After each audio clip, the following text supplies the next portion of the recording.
beberapa waktu di Zoom ini. Assalamualaikum warahmatullahi wabarakatuh. Selamat siang semuanya. Waalaikumsalam warahmatullahi Waalaikumsalam. wabarakatuh. Warahmatullahi wabarakatuh. Selamat siang, Pak. Alhamdulillah. Oke, ini semester keempat berarti.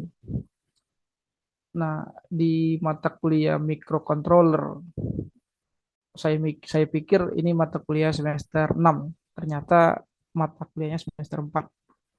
Harusnya eh, belajar microcontroller ini Anda harus lengkap mempelajari sistem digital sama mikroprosesor. Karena microcontroller ini sebenarnya perkembangan dari mikroprosesor. Jadi saya kaget aja kok Anda belajar microcontroller semester 4 itu. Sedangkan mikroprosesornya nanti semester 6 bagi yang mengambil kelas TKK gitu.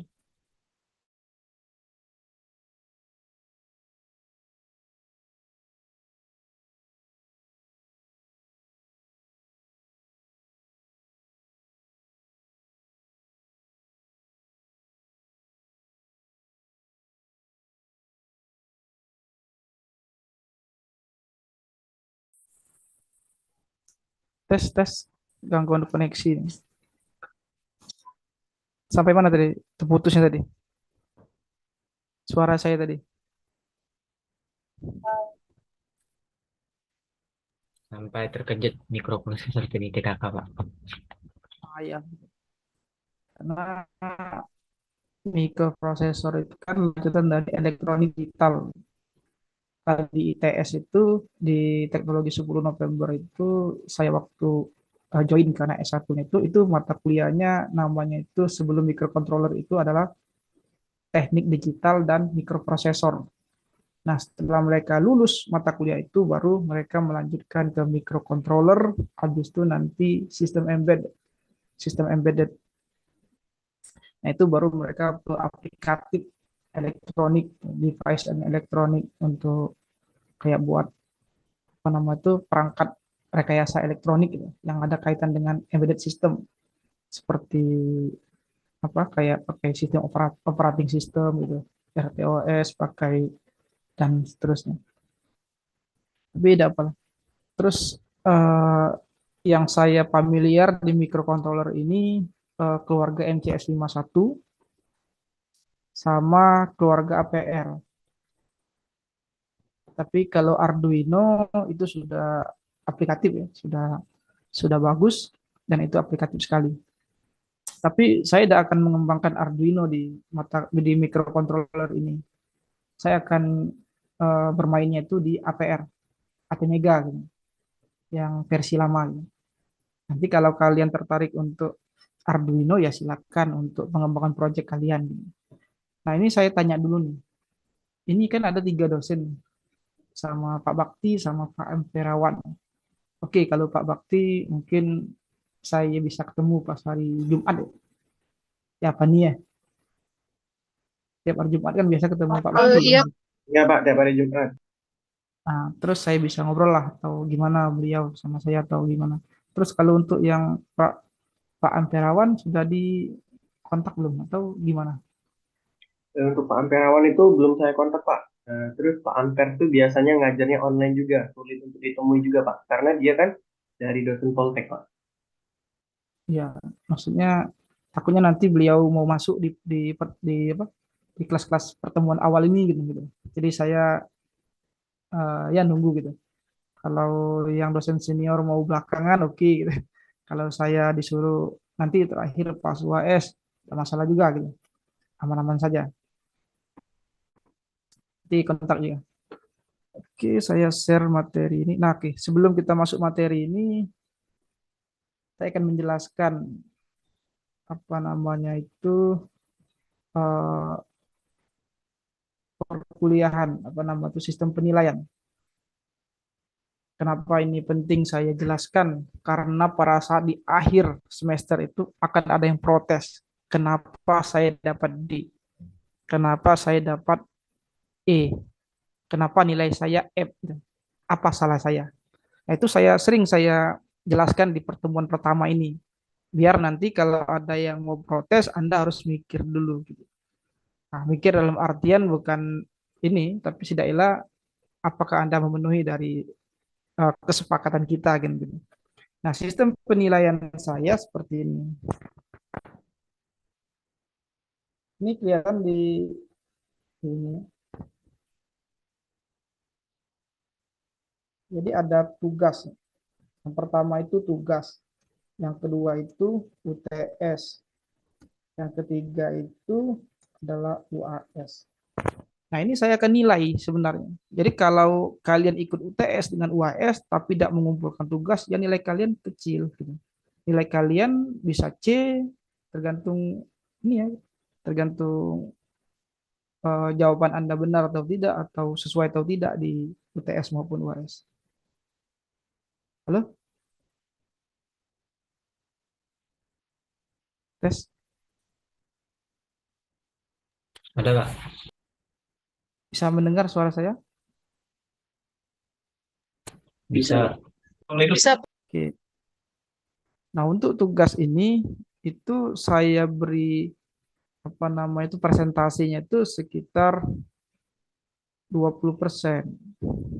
20%. Sedangkan UTS itu saya berikan presentasinya adalah 40%. Kalau saya yang membuat penilaian masukkan ke DPNA-nya ya, sama seperti yang waktu di AD kemarin gitu. Itu besar ya. Nah, kalau kalian misalnya UTS-nya 100, UAS-nya 100, tapi tugasnya tidak ngumpul, maka nilainya 80. 80 itu masih B loh.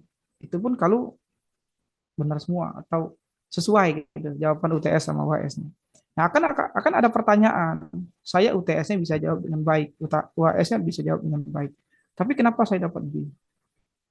Ada protes. Ternyata tugasnya tidak ada. Atau ada yang dapat eh, D kan gitu. UTS-nya tidak ngumpul, tapi UAS-nya dia ikut. Nah, itu yang sering saya jelaskan. Dan mohon untuk berhati-hati pada saat Anda mengupload tugas dan ujian melalui online. Jadi ada kasus misalnya seperti contoh temanmu, ini saya ngumpul gitu. Bagaimana supaya Bapak percaya bahwa saya mengikuti ujian gitu? Apa yang membuat saya percaya bahwa Anda itu ujian? Tapi database saya laporan itu tidak ada. Anda caranya harus screenshot sesuai dengan tanggal itu. Screenshot pada saat mengupload gitu. Jadi ketika di-upload dan sukses itu Anda screenshot sebagai bukti nanti ketika di kemudian hari Anda bermasalah, ya bisa tunjukkan bukti itu karena sistemnya yang bermasalah gitu. Termasuk tugas. Karena ada kasus itu apa dia tuh kayak tidak terkirim ke saya gitu. Tapi status dia itu ada bahwa dia mengirimkan eh, ujian atau tugasnya gitu. Nah, itu tolong berhati-hati. Karena saya tidak ada remedi. Jadi kalau misalnya nanti di akhir itu saya kasih nilai apa namanya B, C, D gitu. Nah, itu saya tidak ada remedi. Tinggal Anda mengklaim aja kenapa saya dapat D, kenapa saya dapat A misalnya. Kalau Anda mau protes dapat A, ya silakan misalnya. Pak, saya dapat A. Kenapa? Harusnya saya itu D tuh, bukan A. Boleh silakan. Gitu. Tidak masalah. Misalnya Pani kalau mau protes dapat A tuh misalnya. Boleh silakan, saya dengan senang hati. Harusnya saya ini tidak paham, harusnya saya ini D misalnya. Kenapa bisa A? Apakah Bapak itu sisip mata atau nilainya itu apa nembak atau apa? Silakan bertanya, tidak apa-apa.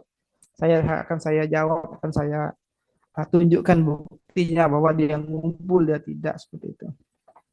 Bahkan yang lebih terparahnya itu misalnya dia punya temannya dia bilang tidak pernah ngumpul misalnya. Padahal saya cek di tugasnya ada ngumpul tugas. Terus yang jadi pertanyaan, ini siapa yang mengumpulkan nilainya? Nah, seperti itu. Jadi aneh itu kan seperti itu. Dia menuduh temannya tidak buat tugas, tapi tugasnya ada di database saya. Nah, pertanyaan siapa yang mengumpulkan gitu. Hebat kan gitu. Nah, untuk nilai A di sini saya mempunyai rentangnya itu di atas eh, 85. Kalau 85 atau 86 ya, sorry. 86 sama dengan lebih besar sama dengan 86. Itu nilainya A gitu. Nah, jangan ndak ikut UAS sama UTS. Kalau misalnya, jangan Anda berpikir, tenang aja, pasti nilainya bagus-bagus. Tidak, kalau Anda tidak mengumpulkan salah satu tugas UTS sama UAS, saya akan berikan nilai itu sesuai dengan yang apa yang ada gitu, di database saya. Jadi kalau Anda mengumpulkan UAS-nya setengah misalnya, atau tidak selesai, ya sudah. Artinya 20 nilainya kan gitu. 20, 60, tambah 20 lagi 80. B bisa jadi. Jadi ada yang beberapa kalian dapat A itu yang mayoritas, ada yang mendapatkan nilai B itu adalah minoritas, termasuk CDE itu sangat minoritas sekali gitu. Nah, yang bersyukurnya itu pas kalian di sama Pak Baginda itu aman ya. Bagus semua kan gitu. Dari dari apa? Dari A sampai Z itu bagus semua nilainya. Jadi saya langsung kalkulasikan aja. Ini sistem penilaian saya. Jadi sudah sudah saya jelaskan di awal bahwa harus melengkapi tugas UTS sama UAS. Kalau saya nanti dipercaya sampai akhir semester ini. Jadi kalau nanti saya ditugaskan Pak Bakti, silakan lanjutkan Randy untuk 16 pertemuan. Ini akan saya terapkan seperti ini loh penilaiannya. Kita tidak ada remedi, jadi tidak ada perbaikan nilai. Misalnya ada bertanya, dapat D misalnya. Misalnya si siapa nih, si Iksan, dia dapat D. Bisa perbaikan enggak, Pak? Saya tidak bisa perbaikan lagi karena kalau untuk perbaikan itu butuh waktu yang ekstra gitu. Capek ngurusnya kan gitu. Kalau mau berpikir ada remedi, harus remedi sekarang. Nah, remedi sekarang itu ya pada saat Anda ujian itulah remedi, ujian plus remedi gitu. Tugas, UTS sama UAS. Karena tugas kita banyak, karena tugas kita nanti agregasi kan mengumpulkan data, terus nyusun berkas segala macam, itu akan menyita waktu dosen untuk ini. Tapi tergantung dosen. Kalau saya ya tidak terlalu senang dengan remedi. Harusnya begitu Anda sudah ujian, ya itulah ujian plus remedinya gitu. Jadi tolong diperhatikan betul, gitu ya. Ya tolong ya, siapa yang hadir di sini, yang berapa orang, 20 orang ini. Biar nanti tidak ada pertanyaan bisa remedi dah gitu. Syukur-syukur kalau bagus semua ya tidak apa-apa. Sekelas saya kasih A semua kalau memang ada bukti dia ngerjakan tugas, ada proyeknya gitu, ada hasil ujiannya UTS maupun UAS. Karena nanti kalau saya ditanya Ibu Suci, kenapa nilai orang nih kok bisa besar semua atau A semua misalnya? Apa buktinya saya memberikan nilai itu? Saya tinggal tunjukkan. Data Anda kan database saya banyak. Saya akan tunjukkan bahwa inilah yang mereka buat. Data mereka ada, tugas mereka ada, hasilnya ada, proyeknya ada. Terus itulah alasan saya memberi Anda nilai A gitu. Nah, kan enak gitu. Tapi kalau tidak ikut ujian, tugas tidak ngumpul, apa ujian UAS ya tidak hadir atau tidak ngumpulkan gitu. Terus tahu-tahu minta A itu kan bingung saya. Dasarnya apa saya memberikan nilai nilai A itu apa kan gitu. Nah, kalau mau keras-kerasan, jadi kita lanjak ke kira-kira aja itu. Misalnya, saya harus aturan misalnya. Jadi kita lanjak ke. Siapa yang salah sama benar? Bukti KT, maju. Jadi harapan saya tolong dilengkapi tugas UTS sama UAS. Ya, intinya tuh jangan memancing sesuatu yang memancing emosi, kira-kira aja itu. Kalau Anda tidak ngumpul, tidak ikut ujian, terus nilai kecil, ya sudah itu. Itulah nilai kalian. Kalau saya buat remedi, misalnya, oke, yang tidak ngumpul UTS silakan kumpul lagi. Terus akan ada yang protes. Tahu-tahu Silvani nanti protes. Kami sudah ngumpul duluan, sudah lama. Sudah 2 bulan yang lalu sebelum UTS. Kenapa dia ngumpul sekarang kok dapatnya A? Itu akan jadi perbincangan eh, rahasia umum di balik mahasiswa. Kok bisa seperti itu? Mentau itu kita tidak usah ngumpul UTS, nanti aja pas terakhir gitu. Nah, itu saya tidak mau sebenarnya. Jadi kalau yang telat yang tidak mengumpulkan, ya sudah seperti itu. Atau pada saat dia ada gangguan pada saat UTS, silakan lapor. Pak, kami bermasalah pada saat ngumpul ujian. Nah, gimana solusinya supaya nanti pas ngumpul UTS-nya ini bisa di apa dimasukkan ke dalam sistem Bapak. Harusnya bisa tanya seperti itu, seperti inisiatif kawanmu. Nah, harapan saya nanti harus harus clear seperti itu, harus jelas gitu. Oke, paham ya? Nah, itu sistem penilaian saya. Jadi kalau yang ada yang nanya, atau banyak tuh yang nanya, bisa perbaikan enggak? Bisa di remedi enggak? UTS yang enggak ngumpul bisa diusulkan enggak? Itu enggak berlaku untuk saya. Jadi ketika sistemnya saya create untuk upload, silakan upload saat itu di jam yang terakhirnya itu. Dari jam sekian sampai jam sekian.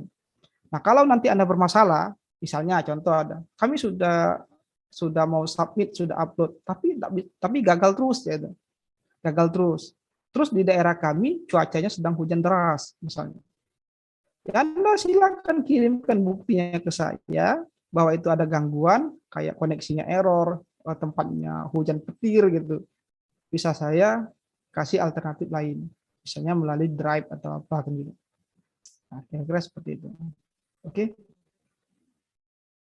paham ya? Tolong sampaikan dengan temanmu yang tidak hadir hari ini.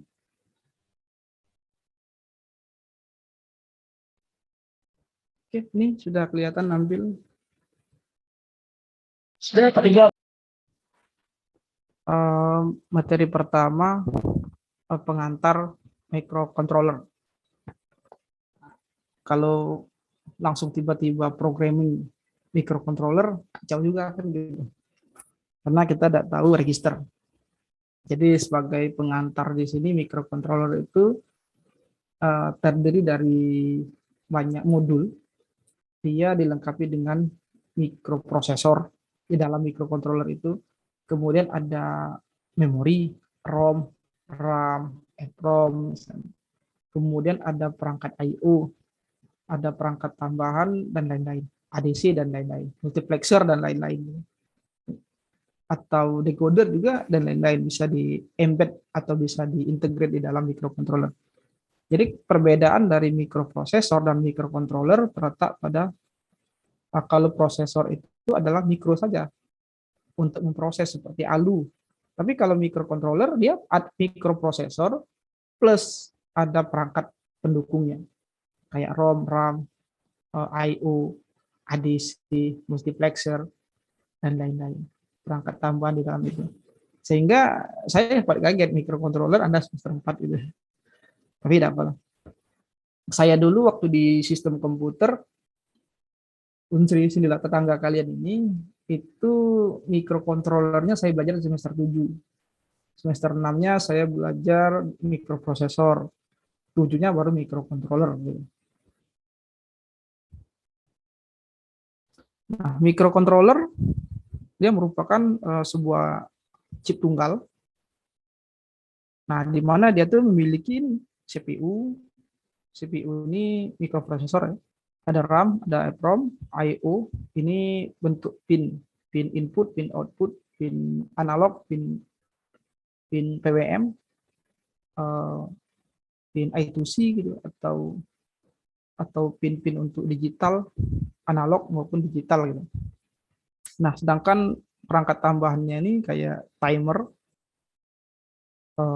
perangkat komunikasi, ada ADC, ada PWM misalnya, ada I2C, Max apa namanya untuk RS232 gitu, dan lain-lain banyak. Tergantung model mikrokontrollernya itu sudah berkembang sekali. Contohnya sekarang mikrocontroller Nuvoton itu kan sudah lengkap, sudah kayak prosesor Raspberry gitu dan seterusnya, khusus sama kayak komputer ya. Nah, kalau kita lihat secara flashback pengalaman kami menggunakan microcontroller ini dulu, microcontroller ini banyak diterapkan di dalam sistem robot yang anak-anak TKK kakak tingkatmu itu. Nah, itu mainnya Arduino terus ditanam pada robot, diprogram sehingga menghasilkan robot untuk tujuan khusus. Contoh line follower, avoider, kemudian goal seeking, target set gitu, set target dan seterusnya. Kemudian sebuah keyboard wireless, nah, juga menggunakan microcontroller. Kemudian ada lagi dan lain-lain banyak ya perangkat-perangkat single, perangkat standalone misalnya. Itu semuanya itu banyak menggunakan sistem microcontroller. Karena kalau perangkat elektronik itu tanpa microcontroller, ya tidak menarik seperti itu, kurang sip gitu. Istilah itu rohnya elektronik itu tidak ada gitu. Tapi di microcontroller ini ada dua sisi. Di sisi depan elektrikal, di sisi belakang programming. Semacam kayak apa ya? Kayak fisik manusia. Fisik manusia itu adalah hardware, sedangkan rohaniah itu adalah programming. Kalau seandainya ada hardware saja, tidak ada software, ya sudah, paling nyalakan lampu on off gitu. Hidup mati kan gitu. Tapi kalau ada software aja, ada hardware, ya gimana untuk melihat ininya kan?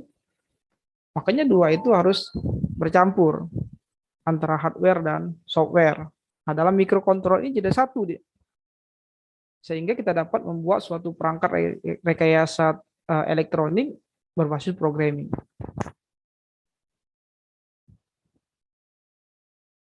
Nah, kalau kita menggunakan komputer 2,4 GHz Intel Core i7 dengan RAM 4 GB, 500 GB hard disk, 1 GB grafik card. Nah, bagaimana? Mendukung nggak kira-kira kalau kita membuat robot line follower? Misalnya pakai komputer yang Anda canggih nih. Mendukung nggak gitu? Mendukung sih, mendukung. Cuman terlalu besar gitu. Jadi terlalu besar. Nah, untuk membuat sebuah robot atau tugas khusus di di perangkat elektronik tertentu, ya kita harus menggunakan yang single chip saja, kayak microcontroller. Nah, untuk yang berbasis komputer seperti ini, ya dia dilengkapi dengan vision, dan lain-lain seperti itu. Ini kalau Anda menerapkan line follower dengan komputer spek tinggi seperti ini sama saja istilah bahasanya itu pernah dengar kira-kira seperti ini. Anda itu membunuh lalat dengan nuklir.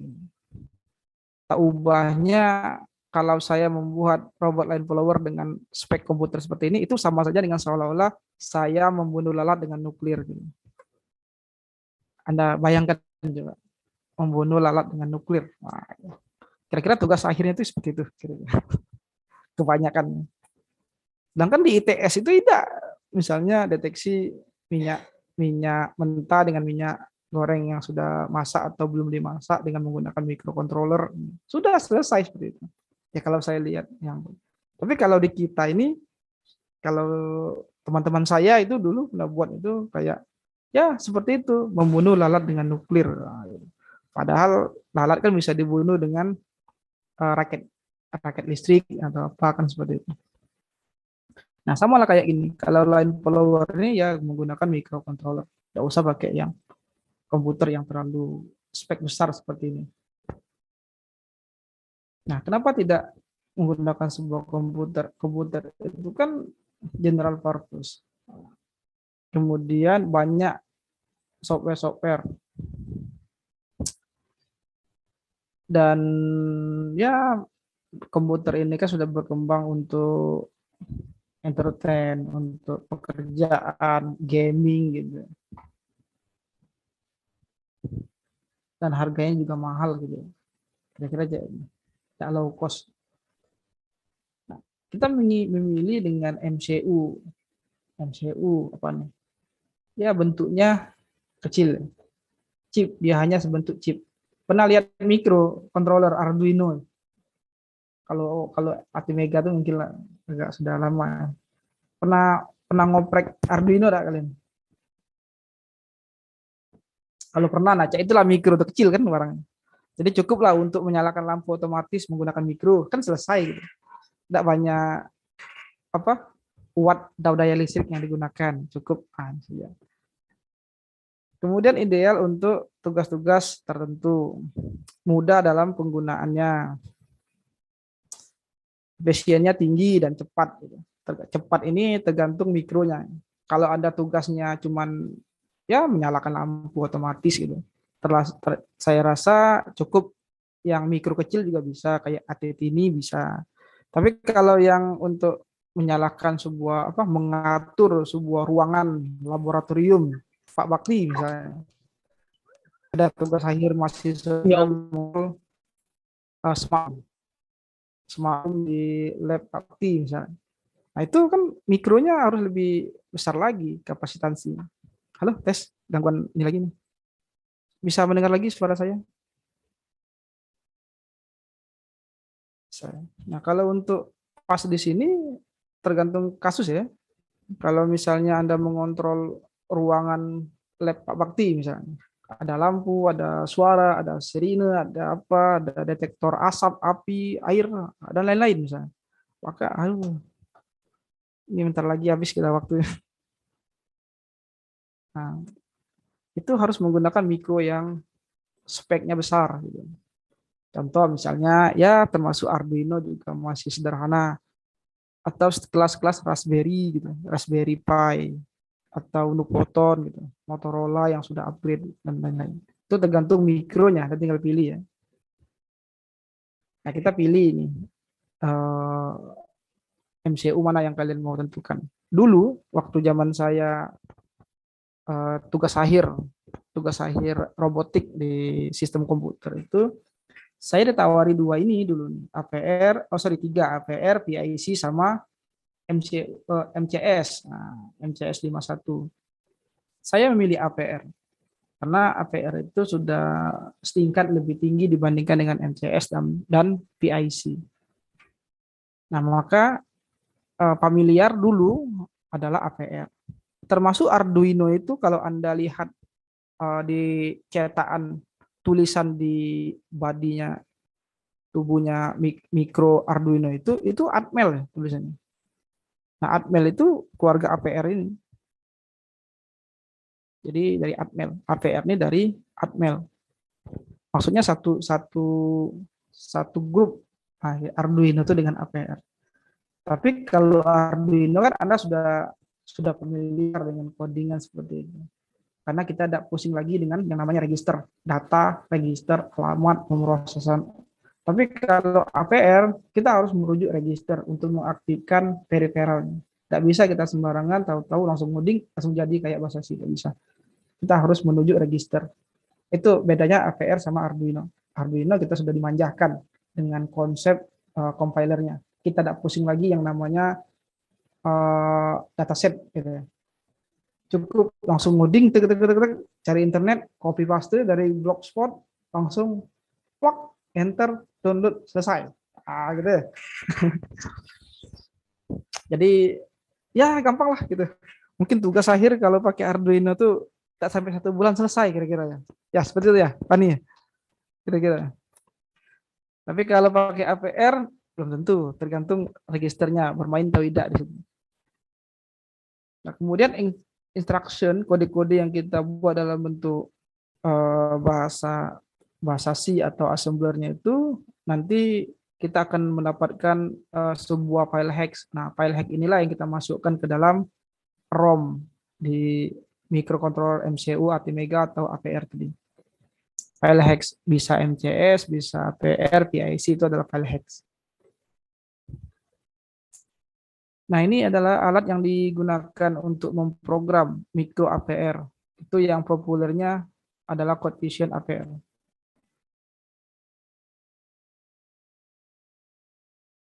Siapa nih? Zaki, ya silakan. Kamar kecil. Dulu saya sering menggunakan CodeVision APR. CodeVision APR ini semacam hampir mirip dengan Arduino. Bedanya kalau Code Vision ini dia langsung memunculkan Windows-nya untuk men-setting bentuk mikro, pinnya input atau output, mengaktifkan register timer, atau ADC, atau multiplexer, atau kode-kode lain yang ada di Atmega. Nah, kira-kira dia bisa di run di dalam ini, apa nama itu, komputer ya.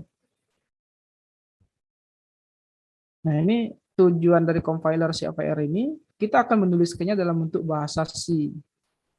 Jadi kita ngetikkan program dengan bahasa C, bukan bahasa assembler. Kalau disuruh bahasa assembler, saya juga lupa-lupa ingat.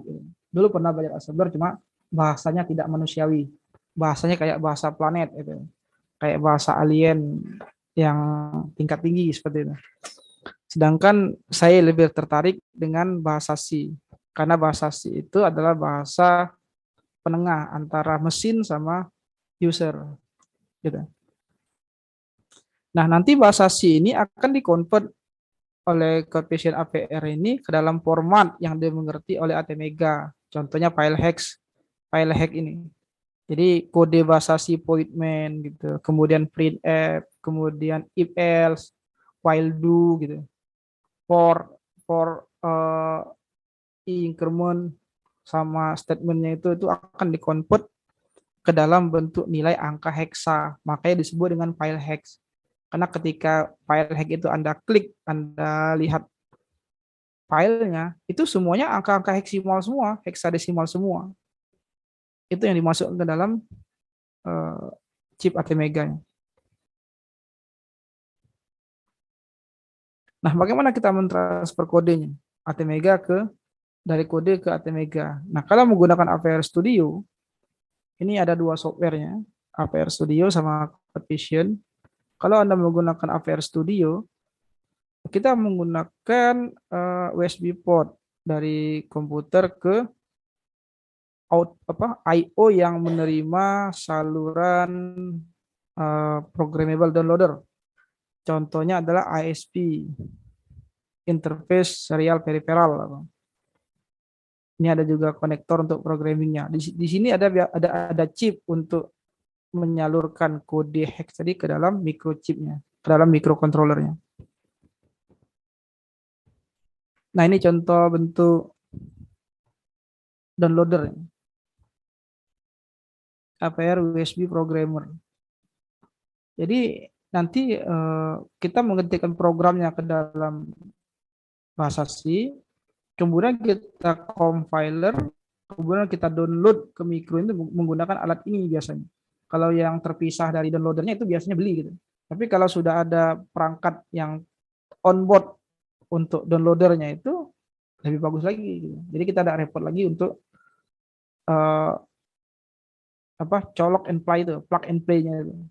Cukup sekali saja.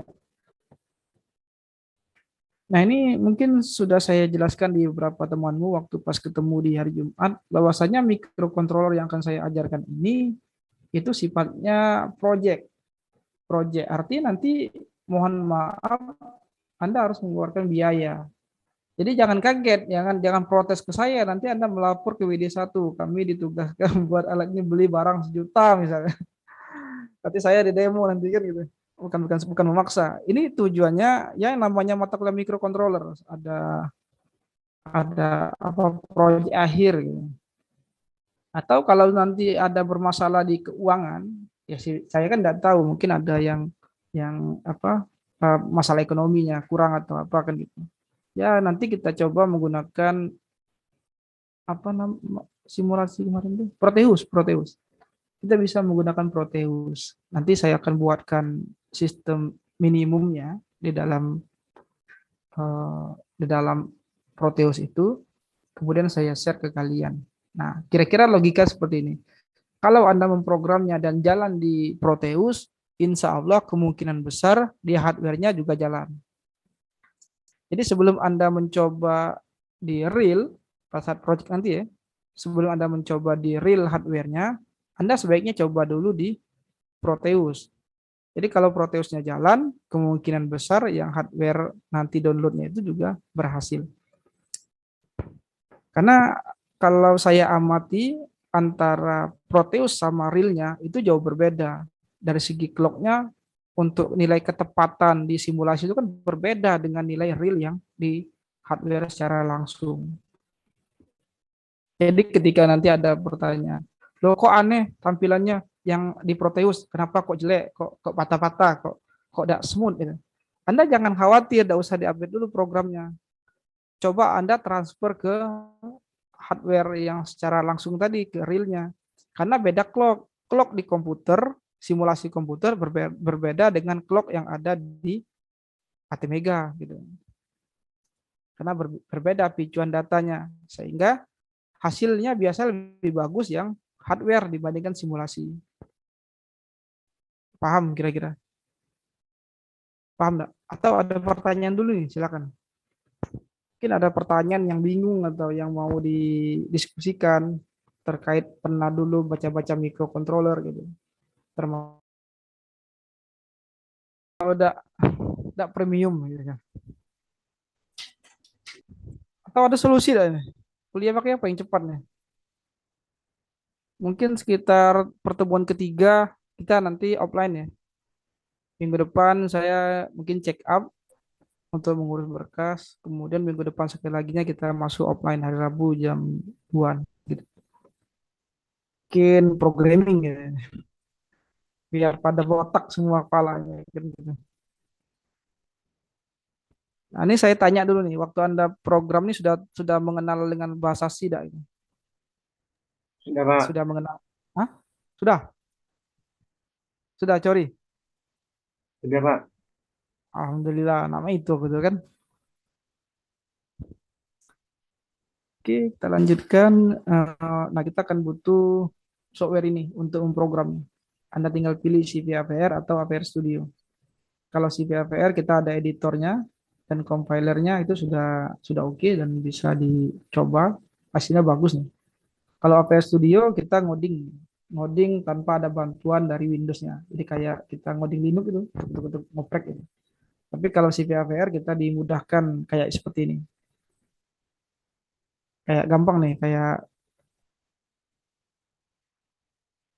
kayak ada bantuan ini visualnya gitu.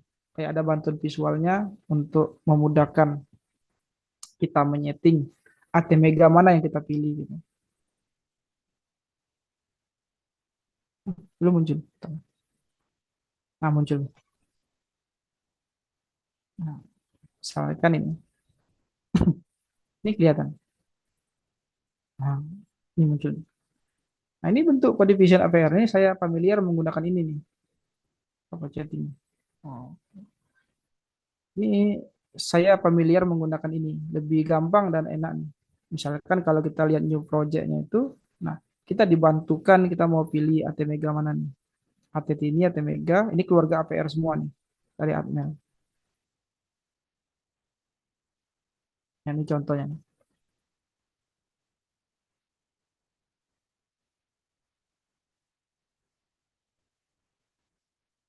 Ntar ya loading agak lama karena dia berat nih.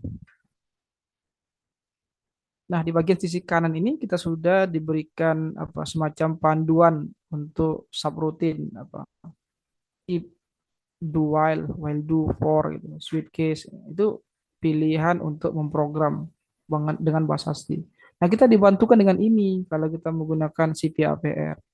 Kita tinggal pilih aja nanti ATmega berapa gitu. ATmega 8535 itu familiar waktu saya tugas akhir dulu membuat robot zaman itu zaman susah gitu ya. Bentar ya.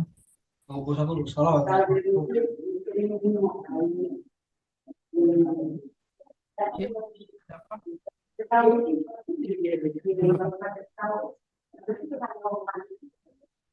Ina, ada pertanyaan? Lagi di mana posisi?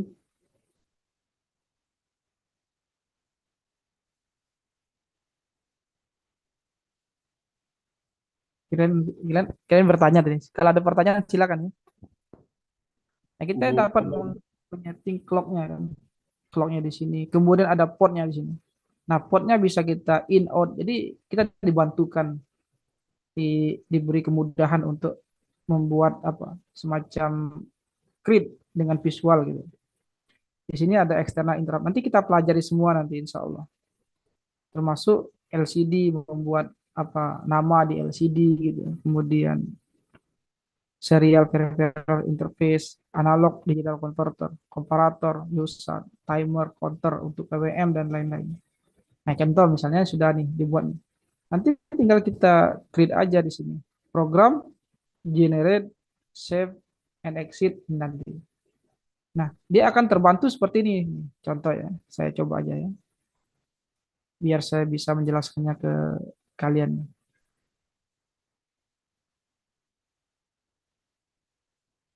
Testing.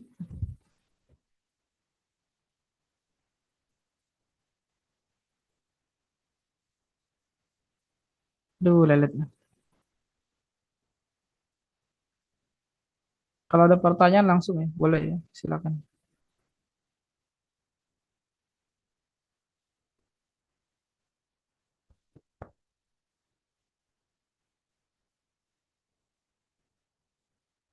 Nah, komputer saya nih. Ngeheng.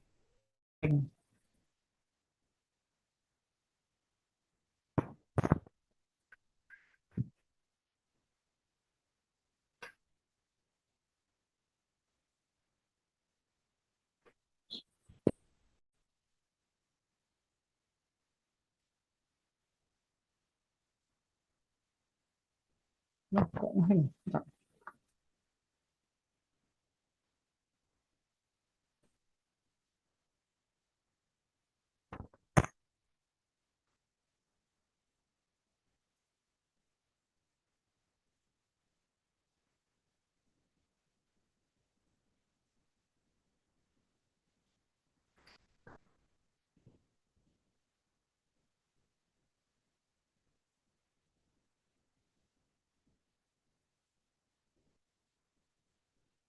Ini nih, kok ngeheng?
Tes, tes. Ini bisa didengar suara saya? Bisa, Pak. Oke, mau contoh bentar.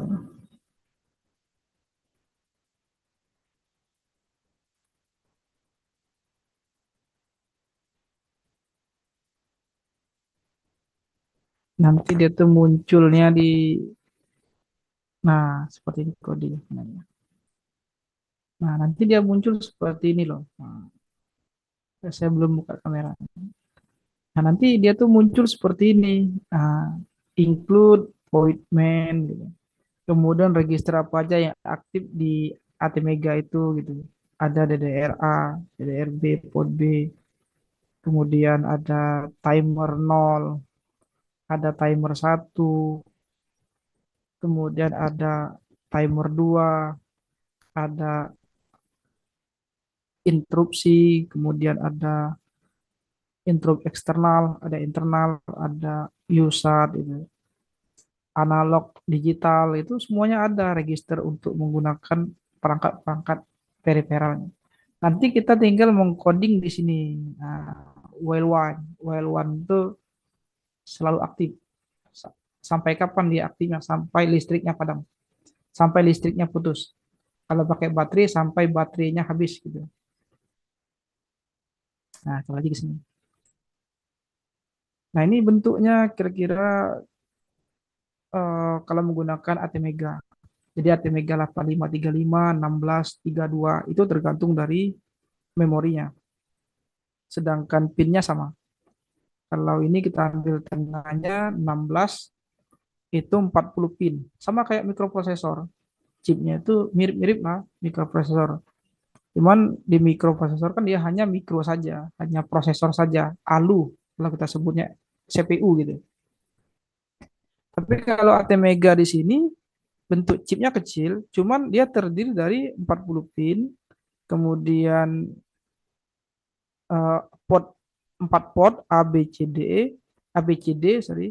Kemudian di sini ada multiplexer, ada timer, ada eh, LCD alphanumerik gitu untuk register pengaktifnya. Ini ada semua di sini dalam satu chip. Makanya ini disebut dengan microcontroller karena dia sudah lengkap. Nah, ini basic pemrograman dengan bahasa C.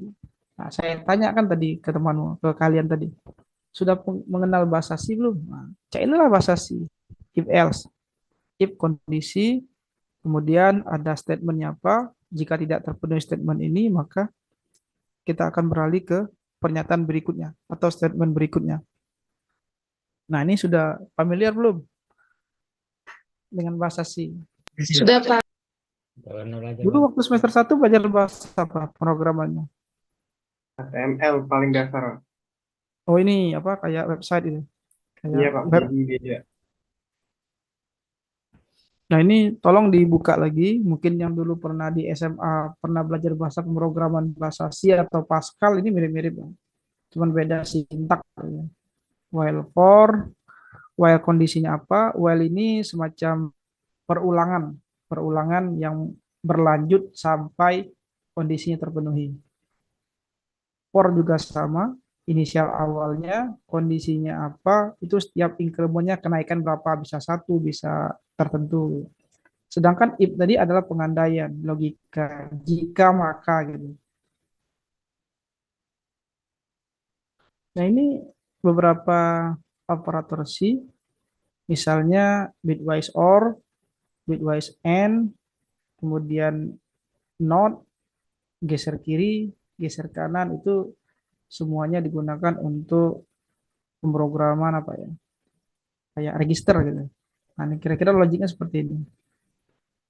Kalau OR mungkin bisa ya. Kalau ini di-OR-kan dengan ini, saya rasa dapat hasil ini tidak diragukan lagi, ya. Kalau Anda tidak bisa mengorkan satu dengan OR, satu dengan satu, satu dengan nol, itu nilai A itu akan saya ubah lagi menjadi E. Gitu. Paham ya?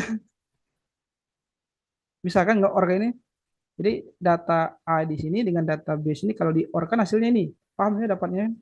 Atau ada yang bingung? Satu di satu jadi satu, satu dengan nol jadi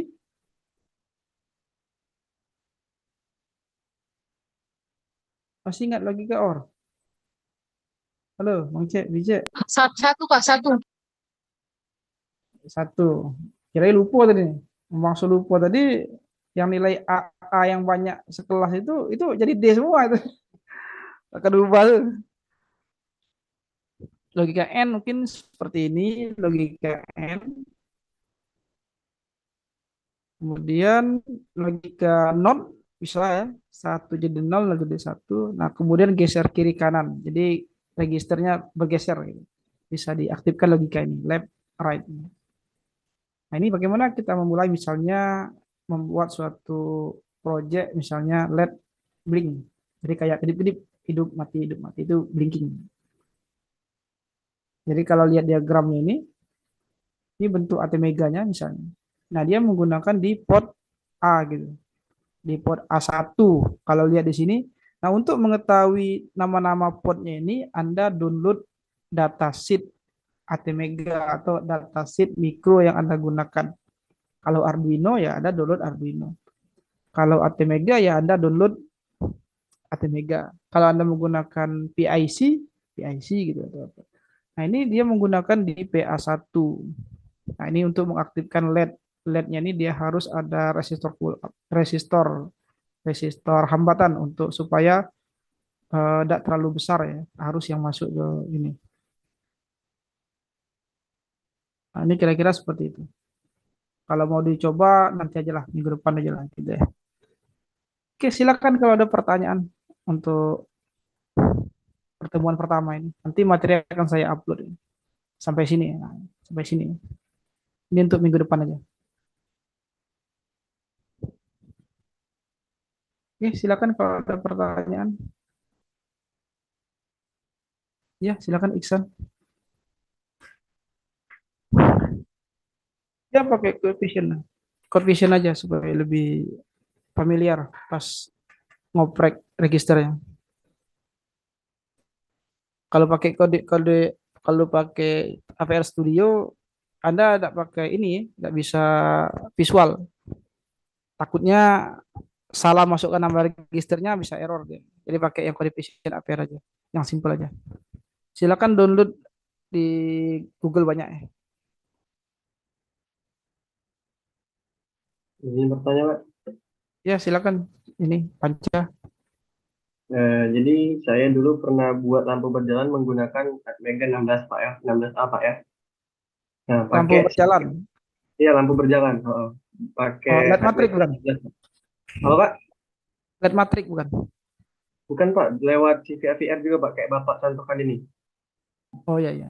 Nah, ini tapi saya tuh untuk ngodingnya tuh pakai biner Pak. Itu menurut Bapak itu sudah efisien belum Pak? Jadi kayak port A 001 01 gitu Pak. Boleh juga kalau pakai 0B biner atau menggunakan Ya, hexa 0x bisa. Boleh. itu efisien nggak Pak?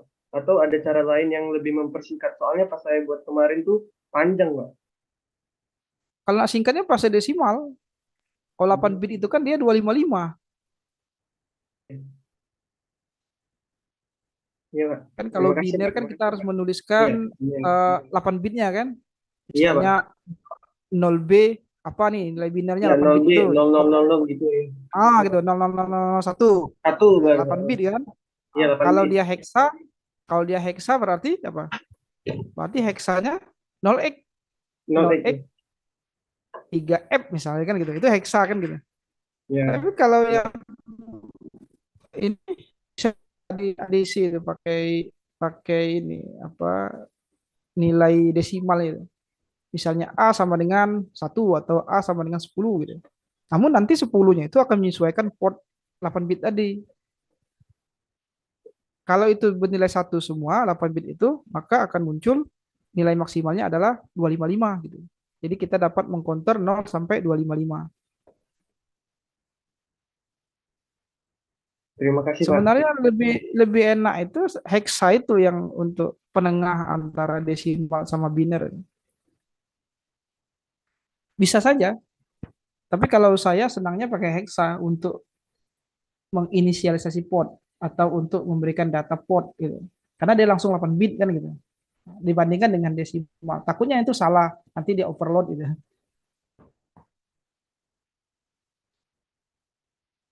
Ya, ada lagi.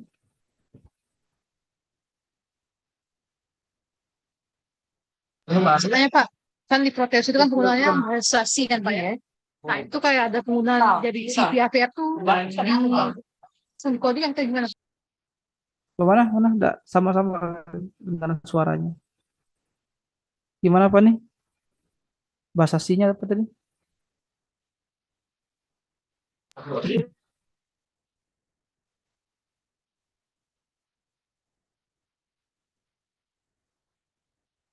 Halo?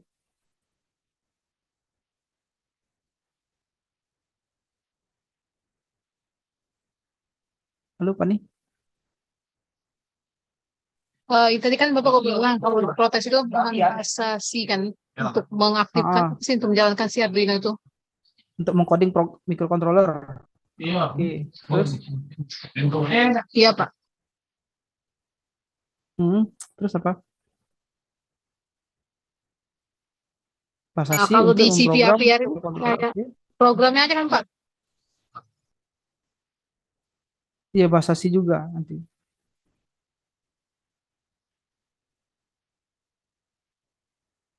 Halo, Pak nih? Kok putus-putus?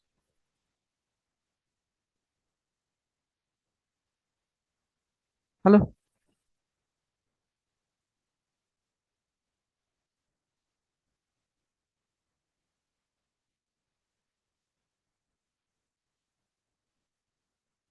Halo Pak. Halo? Iya, ya gimana, gimana? Bahasa C untuk ngoding microcontroller. Nah, terus apa lanjutnya tadi? Kalau penggunaan dari CPAPR ini kayak penggunaan si mikro siar di proteus gitu kan Pak? Atau cuma codingan aja? Oh, maksudnya ke Proteus gitu.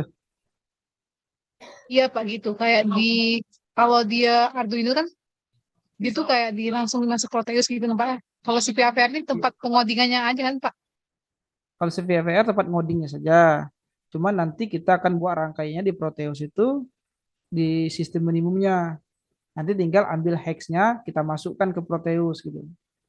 Kalau Arduino kan gampang nih, tinggal Anda masukkan apa directory yang apa hasil dari ISO-nya itu kan gitu. Nah, kalau ini di Proteusnya nanti beda untuk yang ATmega ini. Nanti kita buat dulu programnya di Codevision, kemudian kita create menjadi hex hex desimal atau hex ini, hex file. Nah, nanti file hexnya itu akan kita embed ke dalam Proteus itu. Nah, yang apa ATmega di dalam Proteus itu. Nanti kita masukkan di situ. Nah, minggu ini belum saya coba. Nanti minggu depan akan saya share Proteusnya yang ATmega itu. 4535. Oke, waktu ini 10 menit lagi nih. Akan close nih. Terima kasih Pak. Oke, ada lagi yang mau ditanyakan?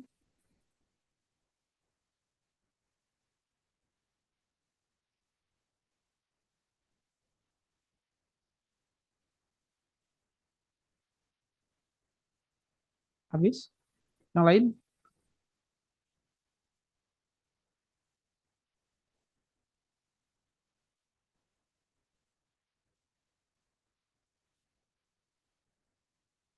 Atau kalau kalian nggak mau ACP APR pakai APR Studio, silakan nggak apa-apa. Mungkin kurang kurang menantang misalnya. Harus yang greget dikit pakai APR Studio. Oke, silakan nggak apa-apa.